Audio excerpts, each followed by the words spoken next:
GOMS number 746 7 కొండల్ని 7 కొండల పరిధిలోకి తెస్తూ రాజశేఖర రెడ్డి గారు ఇచ్చిన జీవో 2007 జూన్ 2న. అలాగే జీవోఎంఎస్ నంబర్ 747 ఇది కూడా 2007 జూన్ 2నే వచ్చింది. ఇది తిరుమల దివ్యక్షేత్రంతో పాటు ప్రముఖ హిందూ దేవాలయాల పరిసరాల్లో అన్యమత ప్రచారం చేయడం చట్టరీత్యా నేరంగా ప్రకటించబడింది ఈ జీవోల ద్వారా.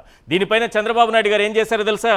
2009 ఎలక్షన్ సమయంలో ఒకసారి చూడండి సార్, ఆ 2 జీవోలను రద్దు చేస్తానని ప్రామిస్ చేశారు. ఇది నేను చెబుతున్న మాట కాదు.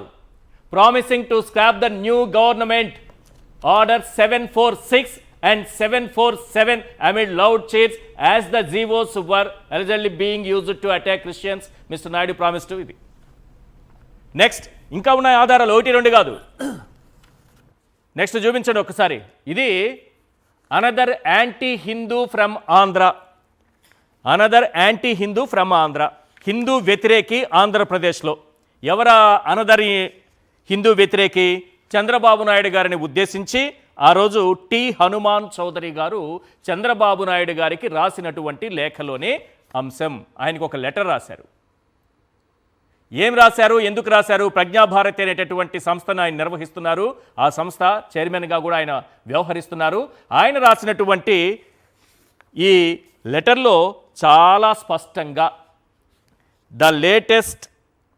The latest is while addressing the 71st state level conference of the Bible mission near Guntur on 27 January 2009. You promised to repeal Zivo 746 which proclaims Tirumala and Tirupati as Hindus Punyakshetras and Zivo 747 which prohibits converting missionaries, preaching and related activities in the vicinity of Hindus temple. మీరు ఏం promise చేశారంటే 2 జీవోలను రద్దు చేస్తానని promise చేశారు. ఇది correct కాదని ఆ రోజు చంద్రబాబు నాయుడు గారికి టి హనుమాన్ చౌదరి రాసినటువంటి లేఖ. అంటే తిరుమలలో అన్యమత ప్రచారం చేసుకునే విధంగా నేను అనుమతిస్తాను క్రిస్టియన్ మిషనరీస్కి అని చంద్రబాబు నాయుడు గారు ప్రామిస్ చేశారు. Naidu promises separate corporation for Andhra Christians. చూసారా ఈ దుర్మార్గాన్ని? ఏం చెప్తున్నారు? రాజశేఖర రెడ్డి గారు 2 కొండలు చేశారట. ఆయన 7 కొండల్ని 7 కొండల పరిధిలోకి తీసుకొస్తూ జీవో ఇస్తే దాన్ని రద్దు చేస్తానని ప్రామిస్ చేసిన ఏకైక వ్యక్తి చంద్రబాబు నాయుడు గారు. దాన్ని రద్దు చేయడంతో పాటు హిందూ దేవాలయాల వద్ద మీరు వెళ్ళి అన్యమత ప్రచారం చేసుకోవచ్చు, అలాంటి అవకాశం నేను కల్పిస్తాను, ఆ జీవోలను రద్దు చేస్తాను. ఇది ఆనాటి దినపత్రికలు, ఆనాడు చంద్రబాబు నాయుడు గారికి వచ్చినటువంటి లేఖలు ఈరోజు స్క్రీన్ పైన చూపిస్తున్నాను.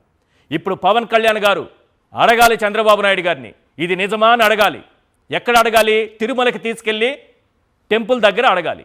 చంద్రబాబు నాయుడు గారు ప్రామిస్ చేసి చెప్పాలి, తిరుమలలో అన్యమత ప్రచారానికి అనుమతించే విధంగా 746 జీవోని 747 జీవోని నేను రద్దు చేస్తాను, ఆ జీవోలను లేకుండా చేస్తానని ప్రామిస్ చేశారా లేదా చంద్రబాబు నాయుడు గారు?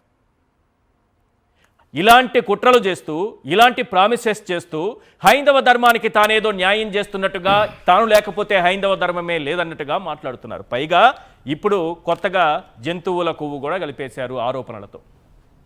ఇది ఎంతవరకు తీసుకెళ్తారో అర్థం కావట్లేదు. అసలు ఏమనిపిస్తోంది సార్? ఇది ఎక్కడ అవుతుంది? చంద్రబాబు నాయుడు గారు దీంట్లో మునిగిపోయారా, తేలారా? ప్రజల్లోకి వెళితే వాస్తవాలతో వెళుతున్నారా, ఆరోపణలతో వెళుతున్నారా, అబద్ధాలతో వెళుతున్నారా? ఎక్కడ అవుతుంది ఇది అసలు? ఈశ్వర్ గారు, మీకు సాక్షి ప్రేక్షకులకు అందరికీ శుభ సాయంకాలం. నేను ముందు నుంచి ఒకటి చెప్పుకుంటూ వస్తున్నా ఈశ్వర్ గారు, ఈ కూటమి నాయకులంతా కూడా హిందూ ముసుగులో ఉన్న హిందూ ద్రోహులు. వీరంతా కూడా హిందూ ముసుగులో ఉన్న హిందూ ద్రోహులు. దీనికి ఒక చిన్న ఇది ఉంది, కర్తకారయత చైవ ప్రేయ కశ్చ అనుమోదక సుకృతం దుష్కృతం చైవ చత్వారీ సమభాగనః అని. అంటే సార్, అంటే ఈ ఏదైతే ఈ తప్పులు చేసుకుంటూ వస్తున్నారో, ఈ తప్పులు ఆలోచన వచ్చిన వానికి, ఆలోచన ఆలోచించిన వానికి, ఆలోచన అమరుపరిచిన వాడికి, ఆలోచనకు సహకరించిన వారికి వీరందరికీ శిక్ష తప్పదు, వీరంతా అధఃపాతాళానికి పోక తప్పదు అని ఒక మనకు శ్లోకం ఒకటి చెప్తుంది. దీని ద్వారానే వీళ్ళందరూ కూడా ఒక తప్పులు చేస్తూ ఒక తప్పుల ఊబిలో ఇరుక్కుపోయారు. అంటే ఒక తప్పుకు 10 తప్పులు, ఒక నేరానికి 10 నేరాలు చేసినట్టు వీరు దీంట్లో మునిగిపోయి ఒక మాట మాట్లాడిన జంతు కొవ్వు అని మాట్లాడిన దాన్ని తప్పు అని చెప్పి క్షమాపణ చెప్పి దేవునికి ఒక్కసారి చెప్పేస్తే సరిపోతుంది. కానీ వీళ్ళ నీచ రాజకీయం కోసం తిరుమల తిరుపతి వెంకటేశ్వర స్వామిని సైతం వదలకుండా వాడుకుంటున్నారు. దీంట్లో ఏమాత్రము కూడా ఇది లేదు అనేది ప్రజలకంతా గారు తెచ్చిన 2 జీవోలను రద్దు చేస్తానని ప్రామిస్ చేయడం ద్వారా అసలు ఆయన హిందూ ధర్మాన్ని ఆచరించే వ్యక్తేనా అని అనిపిస్తుంది. ఎందుకంటే ఒక మాట రాశారు ఇందులో హనుమాన్ చౌదరి గారు, క్రిస్టియన్ ముఖ్యమంత్రి అయినప్పటికీ కూడా రాజశేఖర రెడ్డి గారు హిందువుల కోసం అద్భుతమైనటువంటి నిర్ణయాలు తీసుకున్నారు, దాన్ని మీరు రద్దు చేస్తామంటున్నారు, దీనివల్ల జరిగే పరిణామాలు ఇవి అంటూ ఒక 4-5 పాయింట్లు రాసుకుంటూ ఇప్పుడు మీరే చూపించారు ఇంతకుముందు. జీవో నంబర్ 746 ఒకటి, అవును, తిరుమలలో 2 కొండలు కాదు ఇది 7 కొండలు అని వైఎస్ రాజశేఖర రెడ్డి గారు గతంలో బాగా ఇచ్చిన జీవోలు కూడా ఎవరు ఏలో కొట్టినా వస్తుంది, చూస్తూ ఉంటారు. ఇంకొకటి 747లో అన్యమత ప్రచారం ప్రముఖ దేవాలయాల్లో చేయకూడదు, అదేవిధంగా ఎన్నికలు కూడా ఉండకూడదు అవును అని ఇచ్చిన జీవోని చంద్రబాబు నాయుడు గారు మీరు చూపించారు ఇప్పుడే. దీనికి ఎన్నికల దీంట్లో హామీల్లో ఇది ఇచ్చి చేయడం అనేది నేను అంటున్నాను.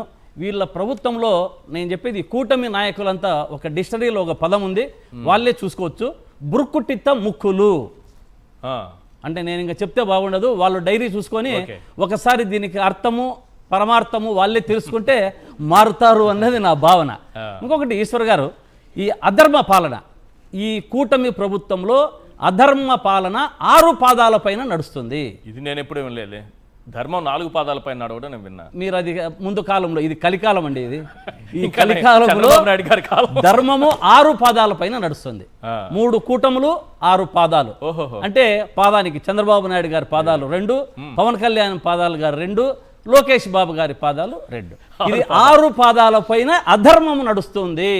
అందుకనే ఈ వరుస దాడులు కూడా దేవాలయాల మీద మనం చూస్తున్నాం. ఇంతకుముందు చెప్పారు కదా, తిరుపతిలో జరిగిన ఘటనలో 6 మంది చనిపోవడము, అదేవిధంగా శ్రీశైలంలో ఇప్పుడు జరుగుతున్నది, మరి కాశీబుగ్గలో చనిపోయినది, అదేవిధంగా సింహాచలంలో ఇటువంటివి కూడా ఎందుకు జరుగుతున్నాయంటే ఈ అధర్మ పాలన వల్ల దేవుడు కన్ను తెరిచి వీళ్ళ తప్పును వీళ్ళ కంటితోనే వాళ్ళ వేలుతోనే వారి కన్ను పొడిపిస్తున్నాడు.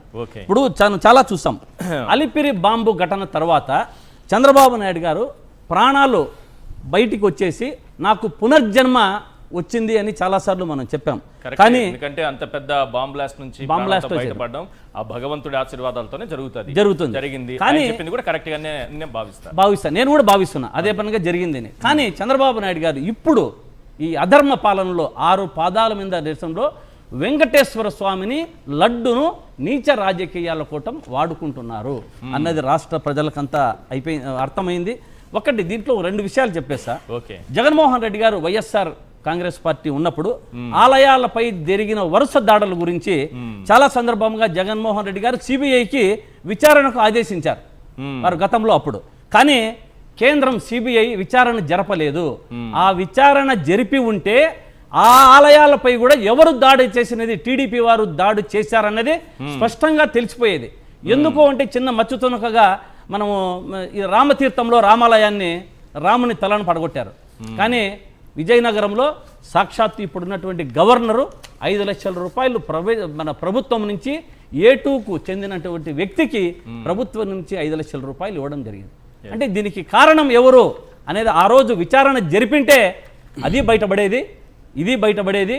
అప్పుడు వైఎస్ఆర్ కాంగ్రెస్ పార్టీలో దేవాలయాల మీద జరిగిన దాడులకి ఇప్పుడు జరుగుతున్న దాడికి మొత్తము అందరూ కూడా ఈ కూటమిలో వీళ్ళందరూ భాగస్వాములు, వీళ్ళంతా కలిసే చేస్తున్నారు. దీనికంతా కారణం ఇంకోటి కూడా, ఒక ఇది మానసాస ట్రస్ట్ అనేది ఒకటి ఉంది. ఈ మానసాస ట్రస్ట్ అనే దాన్ని దాదాపు 250 కోట్ల స్కామ్ అది. ఆ స్కామ్లో ఉన్నటువంటి రామచంద్ర మోహన్ అనేటువంటి అప్పుడు అడిషనల్ కమిషనర్ను ఈవోను ఇప్పుడు రాష్ట్రానికి దేవాదాయ శాఖ కమిషనర్గా ఉన్నాడు. అంటే అటువంటి వారు ఉన్నంత వరకు ఇటువంటి అనర్థాలు జరుగుతూనే ఉంటాయి. ఎందుకంటే అతను ఏం చేసినా అడిగేవారు లేరు, అతను ఏమి చేసినా ప్రశ్నించేవారు లేరు. ఎందుకంటే వాళ్ళంతా ఒకే సామాజిక వర్గమే. అతనికి ఒక లైసెన్స్ ఇచ్చేశారు ఆ రామచంద్ర మోహన్ అనే అతనికి. దేవాదాయ శాఖలో నువ్వు ఏమన్నా చెయ్యి, నువ్వు ఏమన్నా చేసుకో, మేము వెనక్కుంటాము, మాకు కావలసిన ముడుపులు మాకు అందజేయి అనే పరిస్థితుల్లో ప్రభుత్వం నడుస్తుంది. నిన్న మొన్న శ్రీశైలంలో జరిగిన ఘటన, దీనికి ఆనం రామనారాయణ రెడ్డి గారు కమిషనరు బాధ్యత వహించాలి. ఎందుకంటే టీవీ బయట కూడా రావు సార్, టీవీలో అసలు కూడా వినపడవు.